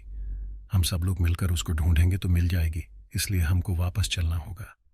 तो फिर ठीक है, तुम लोग जल्दी से तैयार होकर आओ। हम लोग उसी रास्ते से वापस जाते हैं। अगर वह रास्ते से जा रही होगी तो मिल जाएगी। अमन सबको कहता है। सब लोग जल्दी जल्दी में तैयार होकर रोशनी को ढूंढने के लिए वापस उसी रास्ते पर निकलते हैं जिस रास्ते से वह यहाँ पर आए थे। उन लोगों ने अभी 4-5 किलोमीटर का रास्ता तय किया होगा। तभी रणवीर के मोबाइल पर रोशनी का मैसेज आता है। मैं तुम लोगों के साथ नहीं आना चाहती हूँ। मैं वापस जा रही हूँ। मुझको ढूंढने की कोशिश मत करना। मैं जंगल से बाहर निकाल कर तुम्हें फ़ोन कर दूंगी। मैसेज को पढ़कर रणवीर तुरंत ही गाड़ी रोक देता है और रोशनी के मोबाइल पर कॉल करता है, लेकिन उसका मोबाइल स्विच ऑन ऑफ बता रहा था। अचानक गाड़ी रुक जाने की वजह से सब लोग रणवीर से पूछते हैं, क्या हुआ रणवीर? सबको रोशनी के मैसेज के बारे में बताता है। मुझे लगता है रोशनी अब हमारे साथ नहीं आना चाहती, इसलिए उसको ढूंढने का कोई फायदा नहीं होगा। मुस्कान सबसे कहती है, ये तुम क्या कह रही हो? मुस्कान उसको जंगल में इस तरह अकेले छोड़कर जाना क्या ठीक होगा? ईशान मुस्कान से कहता है, लेकिन हम कर भी क्या सकते हैं भाई, जब वह किसी की बात सुनने को तैयार ही नहीं है। प्रिया ईशान से कहती है, ठीक है तो अभी हम सबको आगे बढ़ना चाहिए। आलिया सबसे कहती है, तुम दोनों तो यही चाहोगे ना, तुम्हारे सर से तो मुसीबत टल गई। क्यों? ईशान चिल्लाकर रिहान और आलिया से कहता है, देखो ईशान, हमने किसी को जाने के लिए नहीं कहा है। वह खुद यहाँ से चली गई तो हम भला क्या कर सकते हैं। रिहान ईशान को समझाते हुए कहता है, तुम लोग बकवास बंद करो, अब करना क्या है वह बताओ। रणवीर सबसे पूछता है, अब आगे क्या कर सकते हैं? हमारे पास आगे बढ़ाने के सिवा दूसरा कोई रास्ता ही नहीं बचा है। प्रिया रणवीर से कहती है, अमन, हम लोगों को वाटरफॉल पहुंचने में कितना टाइम लगेगा? प्रिया अमन से पूछती है। शाम तक पहुंच जाएंगे मैडम। अमन प्रिया से कहता है, ठीक है रणवीर, तुम गाड़ी घुमा लो और वाटरफॉल की तरफ ले लो। मैं ऐसा नहीं कर सकता प्रिया, वह मेरी बहन है और मैं उसको इस हाल में जंगल में छोड़कर नहीं जा सकता। तुम सब एक काम करो, तुम लोग यहाँ से वाटरफॉल की तरफ निकलो। रोशनी ज़्यादा दूर तक नहीं गई होगी और अभी दिन का टाइम है तो मैं उसको ढूंढ लूँगा। मैं रोशनी को ढूंढ कर उसको मनाकर वाटरफॉल तक ले आऊँगा। यह मेरा वादा है, तुम सब लोग वहीं पर रहना। ईशान, तुम ड्राइविंग सीट पर आओ। रणवीर, यह तुम क्या कह रहे हो? प्रिया, हमें जो भी कर रहा हूँ ठीक कर रहा हूँ, तुम लोग यहाँ से निकलो। ठीक है रणवीर, पर तुम अपना ख्याल रखना और जैसे ही रोशनी का कुछ पता चले तुरंत हमको फ़ोन करना। तुम लोग फिक्र मत करो, रोशनी जल्द ही मिल जाएगी और हम लोग किसी पर्यटक की कार में लिफ्ट लेकर वाटरफॉल तक पहुंच जाएंगे। इतना कहकर रणवीर ड्राइविंग सीट से नीचे उतर जाता है और ईशान ड्राइविंग सीट पर आ जाता है। सब लोग वाटरफॉल की तरफ रवाना होते हैं और रणवीर जंगल के पथरील रास्तों पर रोशनी को ढूंढने निकल पड़ता है। जंगल के पथरीले रास्तों पर अनिरुद्ध और विक्रम को ढूंढने के लिए ट्रैवलर चल रही थी। धीरे धीरे शाम होने पर जंगल का माहौल डरावना होने लगता है। सब लोग ट्रैवलर में परेशान होते दुविधा में थे कि अब आगे क्या करना है। करीबन रात को 8 सब लोग वाटरफॉल के पास पहुंच जाते हैं। पेट्रोल फल के आसपास के वातावरण में बिल्कुल सन्नाटा छाया हुआ था, लेकिन वाटरफॉल के ऊपर से बरसते पानी की गूंज 1 किलोमीटर तक सुनाई देती थी। वाटरफॉल के झरनों के बीच पर्यटकों के लिए एक पुल बनाया गया था, जहां पर पर्यटक जाकर वाटरफॉल के गिरते पानी का मजा ले सकते थे। वाटरफॉल से थोड़ी दूर फॉरेस्ट ऑफिसर के रहने के लिए क्वार्टर्स बनाए गए थे, लेकिन वहां पर अभी कोई भी नहीं रह रहा था, इसलिए वह क्वार्टर्स खंडहर बनकर रह गए थे। कभी कभी पर्यटक रात को वहां पर ठहरते थे। शाम ढलने की वजह से वहां से सारे पर्यटक निकल चुके थे। तभी ट्रैवलर वहां पर जाकर रुकती है। सभी लोग ट्रैवलर से बाहर निकालकर रिलैक्स होने की कोशिश करते हैं। लो, हम सब वाटरफॉल तक पहुंच गए। अमन सबसे कहता है, यहां तक तो पहुंच गए, पर अब आगे क्या करना है वह सोचना है। प्रिया सबसे कहती है, सोचने का काम बाद में करेंगे, अभी तो मुझे बहुत ही भूख लगी है। चलो यहाँ कोई अच्छी जगह देखकर डिनर करते हैं। मुस्कान सबसे कहती है, तुम्हें खाने पीने के अलावा और कुछ सूझता है? ईशान मुस्कान को कटाक्ष में कहता है, भाई, इसमें मुस्कान की कोई गलती नहीं है। सुबह से हम बंजारों की तरह भटक रहे हैं। दिन भर कुछ खाया नहीं है। भूख तो सभी को लगी है। रिहान ईशान से कहता है तो फिर ठीक है, हम लोग खाना खाकर आसपास के एरिया में देख लेते हैं। प्रिया सबसे कहती है, मैडम जी, इस वक्त आपको झाड़ पेड़ और जानवर के सिवाय यहाँ पर कुछ नहीं मिलेगा। अच्छा होगा हम कल सुबह उठकर जहाँ पर जाना है वहाँ पर जाएं। अमन प्रिया से कहता है, तो फिर ठीक है, हम सब लोग कल सुबह आसपास के एरिया में तलाश करेंगे। आलिया सबसे कहती है। सब लोग क्वार्टर्स के पास ट्रैवलर खड़ी करके खंडर में खाना खाने बैठ जाते हैं। बाहर बहुत ही ठंड थी, इसलिए खाना खाने के बाद सब लोग ट्रैवलर में ही सोने का फैसला करते हैं। और वैसे भी जंगल में जंगली जानवर के डर की वजह से सब लोग ट्रैवलर में सोने के लिए चले जाते हैं। वाटरफॉल की आवाज़ के सिवाय जंगल में बिल्कुल सन्नाटा छाया हुआ था। बीच बीच में जानवरों को सीखने की आवाज़ में सुनाई दे रही थी, लेकिन पूरा दिन पथरीले रास्तों पर सफ़र करने की वजह से सब लोग ट्रैवलर की सीटों पर बैठे बैठे ही गहरी नींद में सो जाते हैं। अचानक करीबन रात को 1 बजे आलिया के मोबाइल में मैसेज की नोटिफिकेशन बेल बजती है, जिसकी वजह से उसकी नींद खुल जाती है। वह मैसेज पढ़कर तुरंत ट्रैवलर से बाहर निकलती है और वाटरफॉल की ओर आगे बढ़ती है। आसपास के पेड़ों से छोटे छोटे जीव जंतु की डरावनी आवाज़ आती है। उसके हाथ पैर डर के मारे कप कपा रहे थे। इतनी ठंड में भी उसके माथे से पसीने की बूंदें साफ साफ दिखाई दे रही थी। वह मोबाइल की टॉर्च लाइट के सहारे धीरे धीरे आगे बढ़ती है। अचानक उसके पीछे से जंगल के सूखे पत्तों में से किसी के चलने की आवाज़ सुनाई देती है। वह डर के मारे तुरंत एक पेड़ के पीछे छुप जाती है। उसका पूरा शरीर डर के मारे कांप रहा था। तभी उसकी ओर बढ़ते कदमों की आवाज़ और तेज हो जाती है।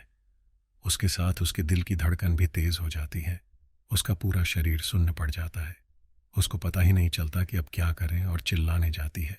तभी पीछे से एक हाथ आता है और उसका मुंह बंद कर देता है। वह आदमी आलिया को उठाकर जंगल की ओर ले जाता है। सुबह में सूरज की किरणें जंगल में क्वार्टर्स के पास खड़ी हुई ट्रैवलर में पड़ती हैं। सभी लोग अभी भी गहरी नींद में ही थे।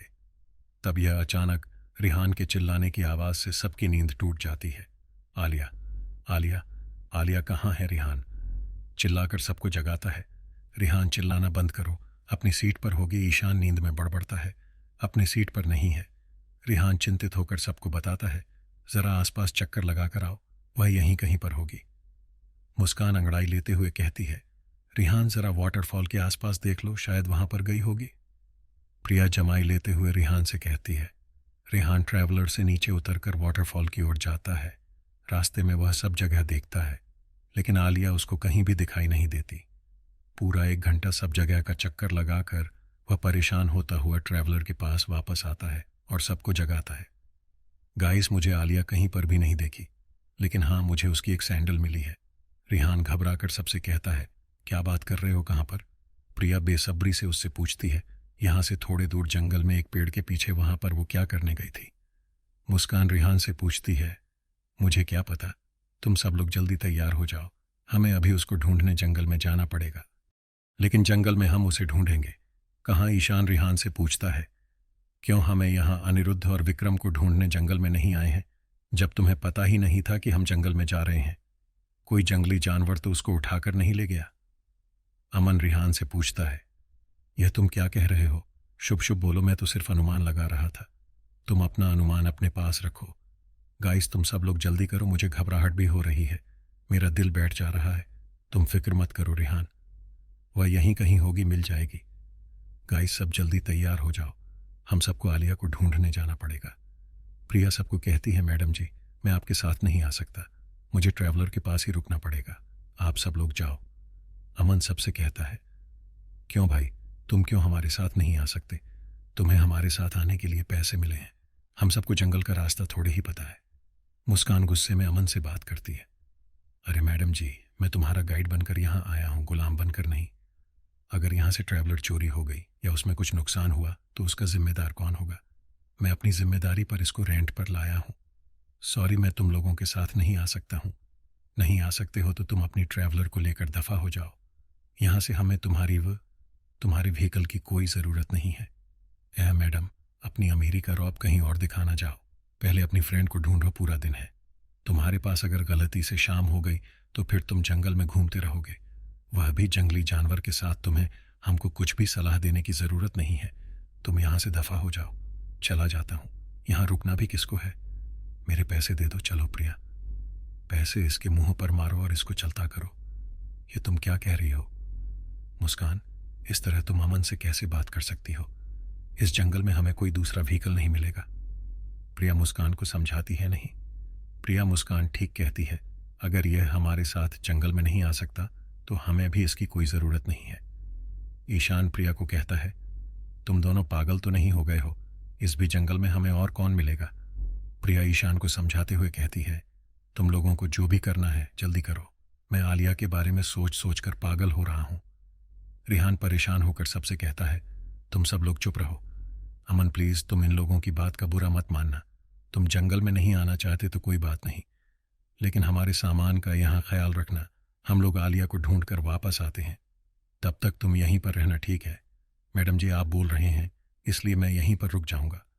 सब लोग जल्दी जल्दी तैयार होगा, जंगल की ओर रवाना होते हैं। जंगल में झाड़ियां, पेड़ पत्तों के बीच में प्रिया, मुस्कान, रिहान और ईशान चारों आलिया को ढूंढने की कोशिश करते हैं। जंगल के आड़े टेढ़े रास्तों पर वो लोग सावधानी से आगे बढ़ते जाते हैं। प्रिया और ईशान हाथों में चौक लिए पेड़ों पर निशाना बनाते हैं ताकि वह आसानी से वापस वाटरफॉल तक पहुंच सके। जंगल में आलिया को ढूंढते ढूंढते सब लोग न जाने कितनी दूर निकल जाते हैं, पता ही नहीं चलता। शाम को करीबन 5 बजने को आए थे। सब लोगों के माथे पर परेशानी की लकीरों साफ साफ नजर आ रही थी। जंगल में घूमते घूमते सब लोग तक के चूर चूर हो गए थे। मुझे लगता है अब हम लोगों को वापस चलना चाहिए। प्रिया सबसे कहती है, यह तुम क्या कर रही हो? प्रिया, आलिया के बगैर हम सब वापस कैसे जा सकते हैं? रिहान प्रिया से कहता है, प्रिया ठीक कहती है, अभी ये हमें यहाँ से वापस चलना चाहिए। आलिया के चक्कर में कहीं जंगली जानवर मिल गए तो लेने के देने पड़ जाएंगे। मुस्कान रिहान से कहती है, तुम लोगों को जंगली जानवर का डर लग रहा है। ये डर तब कहाँ था जब मैंने और आलिया ने तुमको आगाह किया था और समझने की कोशिश की थी। तब तो तुम लोग बड़े जोश में दिख रहे थे। तब हम दोनों को डरपोक साबित करने पर तले हुए थे, और अब तुम्हारी हिम्मत को क्या हुआ? तब हमें ऐसी गंभीर परिस्थितियों का अंदाजा नहीं था। ईशान रिहान से कहता है, वह तो आप एहसास हो गया ना, तो जब तक आलिया नहीं मिल जाती तब तक तुम सब लोग मेरे साथ में ही रहोगे। तुम आलिया के गम में पागल तो नहीं हो गए हो ना? ये तुम क्या कर रहे हो? हाँ, पागल हो गया हूँ, और इसकी जिम्मेदार तुम सब लोग हो। तुम सब लोगों की बात मानकर हम यहाँ आए और फंस गए। ना जाने मेरी आलिया कहाँ पर होगी, कैसी होगी। ये कहकर रिहान फूट फूट कर रोने लगा। प्रिया रिहान को शांत करते हुए कहती है कि देखो रिहान, जो हो गया उसे हम बदल तो नहीं सकते, लेकिन अभी भी कुछ बिगड़ा नहीं है। हम सब लोग यहाँ से निकालकर पुलिस वालों को सब कुछ बताएंगे। मुझे पूरा विश्वास है कि पुलिस हमारी मदद करेगी। अगर पुलिस को हमारी मदद करनी होती तो अब तक हमारे दोस्तों का पता चल चुका होता। मैं कोई रिस्क लेना नहीं चाहता। मैं आलिया के बगैर यहाँ से वापस नहीं जाऊँगा। तुम लोग अगर वापस जाना चाहते हो तो जा सकते हो, पागल मत बनो। रिहान, इन परिस्थितियों से लड़ना हमारे बस का नहीं है। यहाँ पर हम सबकी जान को खतरा हो सकता है। अब पुलिस ही इस परिस्थितियों को संभाल सकती है। अब मुझे किसी भी खतरे की कोई परवाह नहीं है। मैं आलिया को ढूंढने जा रहा हूँ और ढूंढ कर ही वापस आऊँगा। ये कहकर रिहान जंगल के रास्ते पर दौड़ने लगता है। रिहान रुको, रिहान, रिहान रुको पुकारते हुए प्रिया, ईशान और मुस्कान उसके पीछे पीछे दौड़ते हैं, लेकिन रिहान किसी की भी नहीं सुनता और दौड़ते दौड़ते जंगल की झाड़ियां में गुम हो जाता है। प्रिया, ईशान, मुस्कान थक कर वहीं रुक जाते हैं। प्रिया, मुस्कान और ईशान निराश और हताश होकर जंगल से वाटरफॉल की तरफ लौट कर वापस आते हैं। अमन उन सब की राह देखते हुए ट्रैवलर के पास बैठा हुआ था। रात के 10 बजने को आए थे। सब लोग थक कर चूर हो गए थे। सब लोग ट्रैवलर के पास बैठे हुए अमन के पास पहुंचते हैं। उन तीनों को देखते हुए अमन पूछता है कि क्या हुआ? कुछ पता चला तुम्हारी दोस्त का? और यह क्या, तुम तो 4 लोग जंगल में गए थे ना? एक आदमी काम क्यों लग रहा है? क्या नाम था उसका? रिहान कहाँ है? वह प्रिया मायूस होकर अमन को सब हकीकत बताती है। प्रिया की बातें सुनकर अमन कहता है कि यह तो बहुत बुरा हुआ। रिहान को जंगल में अकेले नहीं जाना चाहिए था। उसकी जान को खतरा हो सकता है। अब जो हुआ उसको जाने दीजिए। अब आगे क्या करना है? हम लोगों ने सोचा कि अब हम लोग कल सुबह शहर वापस लौट जाएंगे और पुलिस की मदद लेंगे। आपने बिल्कुल ठीक सोचा है। ऐसी मामलों में पुलिस के अलावा और कोई आपकी मदद नहीं कर सकता। आप बड़े थके हुए नजर आ रहे हैं। पहले चलकर कुछ खाना खा लीजिए। मैं बिल्कुल फ्री था, इसलिए आज मैंने खाना बनाया है। नहीं अमन, मुझे भूख नहीं है। तुम सब लोग खाना खा लो, मैं सोना चाहती हूँ। नहीं प्रिया, हम लोग तुम्हारे बिना कैसे खा सकते हैं? मुस्कान प्रिया से कहती है, क्यों बहन जी, आज प्रिया के ऊपर इतना प्यार क्यों निकल रहा है? जब तक मौन खड़ा ईशान कटाक्ष में मुस्कान से कहता है, क्या मतलब यह कि तुम्हारा प्यार तुम्हारे यार के लिए रखो, हमारे लिए नहीं। तुम्हें अपने यार पर गर्व होना चाहिए, वह जादूगर है। देखो, उसने एक एक करके हमारे सब दोस्तों को गायब कर दिया। ये तुम क्या बकवास कर रहे हो? बकवास कर रहा हूँ। तुम्हारे यार की वजह से हमने अपनों को खोया है। हमारे एक के बाद एक दोस्त हमसे बिछड़ते जा रहे हैं। मुझे तो अब यकीन होने लगा है कि तुम भी विक्रम से मिली हुई हो और हम सबकी जानकारी उसको दे रही हो। ईशान गुस्से में मुस्कान से कहता है, ये तुम क्या अनाप शनाप बक रहे हो ईशान? अगर तुमने तुम्हारे अपनों को खोया है तो मैं भी अपने पिताजी को खोया है। क्या मैं अपने पापा के खूनी को माफ कर दूंगी? क्या मैं विक्रम के लिए तुम लोगों को धोखा दे सकती हूँ? यह सती सावित्री होने का नाटक मेरे सामने मत करो। मैं तुम्हारे और उस विक्रम की रग रग से वाकिफ हूं ईशान। चुप हो जाओ और अब अपने मुंह से एक लफ्ज भी मत निकालना। क्यों ना निकालूं? तुम्हारे यार की वजह से हम सब लोग बंजारों की तरह यहां वहां भटक रहे हैं। हम लोगों का क्या हाल हो गया है, जरा देख लो ईशान। फ्रस्ट्रेटेड होकर मुस्कान से कहता है, तो उसमें मेरी क्या गलती है? मुस्कान रोते रोते ही ईशान से कहती है, ईशान अब बस भी करो। यह जो कुछ भी हुआ है उसमें मुस्कान की कोई गलती नहीं है। तुम जरा यह भी तो सोचो, वह अपनी पढ़ाई छोड़कर लंदन से हमारे साथ देने के लिए आई है। तुम खामखा उस पर शक कर रहे हो। प्रिया ईशान से चुप रहने को रहती और मुस्कान को शांत करती है। कोई मुझे भी तो बताओ, ये चल क्या रहा है? तुम लोग क्या बातें कर रहे हो? पिताजी को खो दिया, दोस्तों को खो दिया। अमन बीच में बोल पड़ता है, तुम अपने काम से काम रखो। हमारे मैटर के बीच में तुमको पढ़ने की कोई जरूरत नहीं है। ईशान गुस्से में अमन से कहता है, ए मिस्टर, अब इस मामले में मैं भी जुड़ चुका हूं। मैं ही तुम सब लोगों को यहां पर लाया हूं। अगर तुम में से किसी को कुछ हो गया, तुम तो बड़े बाप की औलाद हो, इसलिए छूट जाओगे। मैं खामखा पुलिस के चक्कर में फंस जाऊंगा, इसलिए मेरा यह जानना बहुत जरूरी है कि यहां पर चल क्या रहा है। प्रिया जी, आप मुझे बताइए। देखो अमन, यह कहानी बहुत लंबी है। मैं तुमको शॉर्टकट में बताती हूं कि विक्रम नाम के हमारे दोस्त ने हम सबके अपनों को शहर में जहर देकर मार डाला है। हमें पता चला था कि वह फरार होकर इसी इलाके में आ गया है, इसलिए हम सब उसको ढूंढने के लिए यहां पर आए थे। लेकिन उसने आपके अपनों को मारा। क्यों? वही तो पता लगाने के लिए हम यहां पर आए थे। वह तो नहीं मिला, लेकिन उसको ढूंढने के चक्कर में हमारे एक के बाद एक दोस्त गुम होते गए। अच्छा, तो यह मामला है। आपको पहले ही पुलिस के पास जाना चाहिए था। हम पहले ही पुलिस में रिपोर्ट दर्ज करा आ चुके हैं, लेकिन हम सबको लगा कि हमको भी उसको पकड़ने के लिए कोशिश करनी चाहिए। इस भयानक जंगल में आप उसको ढूंढ नहीं पाओगे। हाँ, हम सबको इस बात का एहसास हो गया है, इसलिए हम लोग कल पुलिस स्टेशन जाकर सब सच्चाई बता देंगे। भगवान करे हमारे सब दोस्त सलामत हो। ऐसा ही होगा। मुझे पूरा विश्वास है कि पुलिस की मदद से आपके सब दोस्त मिल जाएंगे।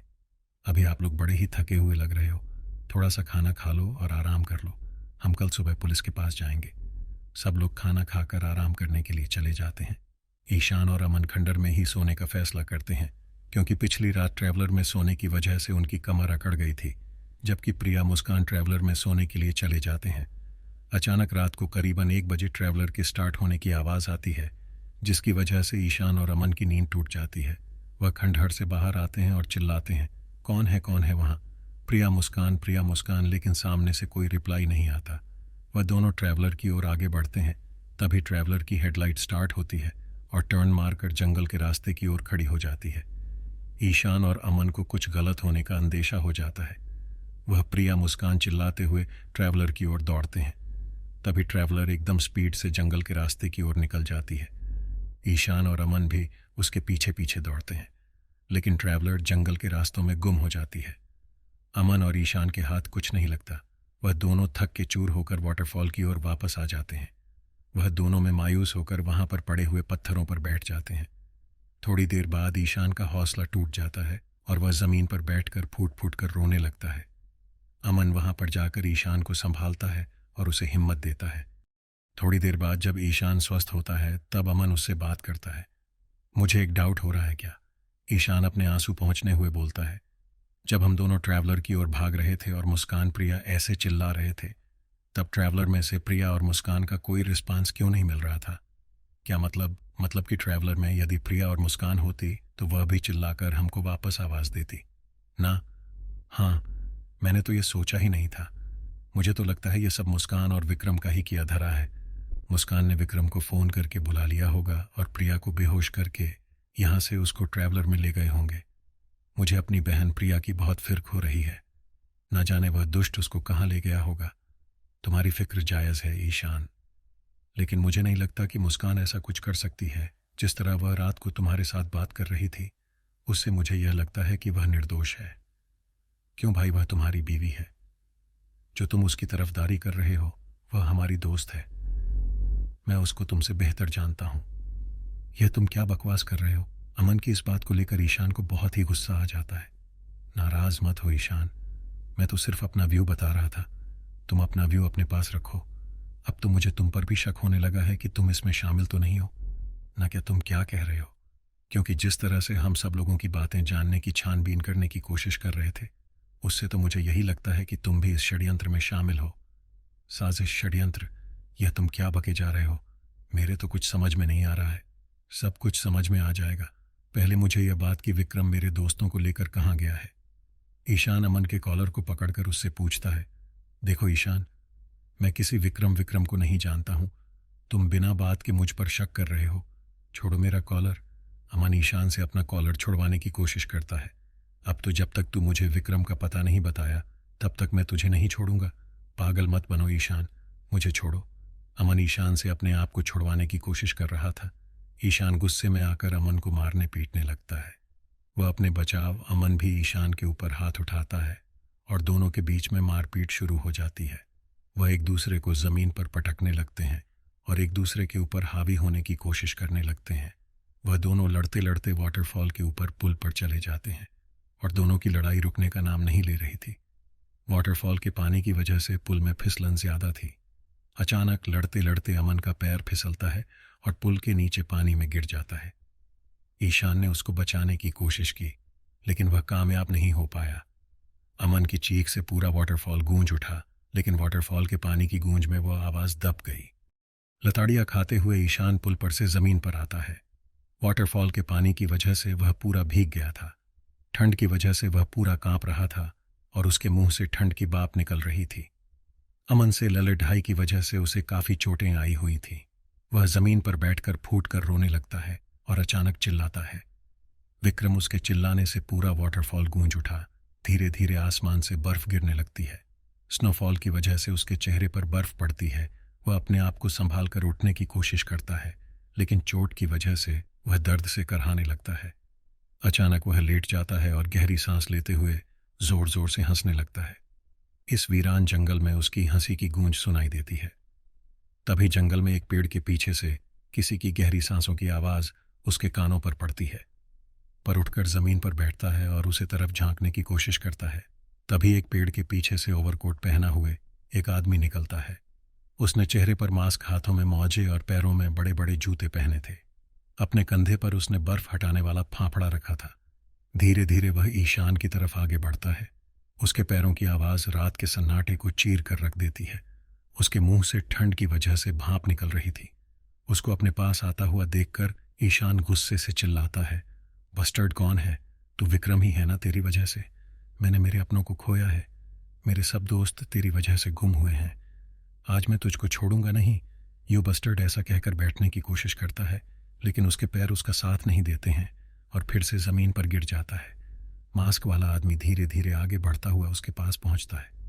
वह ईशान के इर्द गिर्द चक्कर लगाता है और अपने गर्दन टेढ़ी करके ईशान को गौर से देखता है, जैसे कोई शेर शिकार करने से पहले अपने शिकार को देखता है। दर्द से कराहते हुए ईशान उससे पूछता है, तू क्यों हम सबको मारना चाहता है? हमारी तुझसे क्या दुश्मनी है? छुप के वार करता है। कर ऐसा कहकर ईशान उसके ऊपर थूकता है। मास्क वाला आदमी अपने कंधों पर से फावड़ा अपने हाथों में लेता है और ईशान के मुंह पर दे मारता है। ईशान की आंखों के सामने अंधेरा छा जाता है और वह बेहोश हो जाता है। बाद में ईशान को अपने कंधों पर उठाकर जंगल के रास्ते में गुम हो जाता है। ईशान धीरे धीरे अपनी आंखें खोलता है। अपने बदन में लगी हुई चोटों की वजह से उसकी दर्द हो रहा था और कमजोरी भी महसूस हो रही थी। फिर भी वह अपने आसपास चारों ओर झांकने की कोशिश करता है। चारों ओर अंधेरा छाया हुआ था। दूर एक कांच की खिड़की में से बाहर की रोशनी दिखाई दे रही थी। खिड़की से बाहर हल्की हल्की बर्फ गिर रही थी। ईशान को सब कुछ धुंधला धुंधला सा दिखाई दे रहा था। चारों ओर पुराना सामान, टूटी फूटी वस्तु रखी थी, जिससे उसकी अंदाजा हो जाता है कि वह किसी के घर का बेसमेंट या स्टोर रूम था। To be continue. अब मिलते हैं नेक्स्ट पार्ट में। मुझे यहाँ तक सुनने के लिए आपका धन्यवाद। आप सबको ये कहानी कैसी लगी कमेंट बॉक्स में लिखकर ज़रूर बताइएगा। अगर दोस्तों आपको ऐसी कहानी सुनना पसंद है तो प्लीज़ चैनल को सब्सक्राइब ज़रूर करें। और हाँ दोस्तों, सब्सक्राइब करने के बाद बेल नोटिफिकेशन का बटन ज़रूर दबाएं ताकि हमारे आने वाली वीडियो आपको सबसे पहले मिले। धन्यवाद।